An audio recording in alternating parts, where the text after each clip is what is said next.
5 seconds every 15 minutes. Turned on propagation station yesterday. Looks like most of the freezing weather's passed.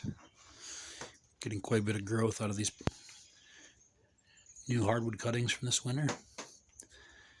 Transpiration, them losing their moisture and not having any roots yet. I don't want them to dry out with all that leaf they have, so I went ahead and turn that on. It's a digitally controlled mister. I have that inside. It was real simple. I can program multiple units, and this is just the house pressure through it, but it's digitally timed with a solenoid valve that comes on. I can time that for as many minutes or seconds as I want it, as far as particles together as I want it in a day. So that helps create all these cuttings.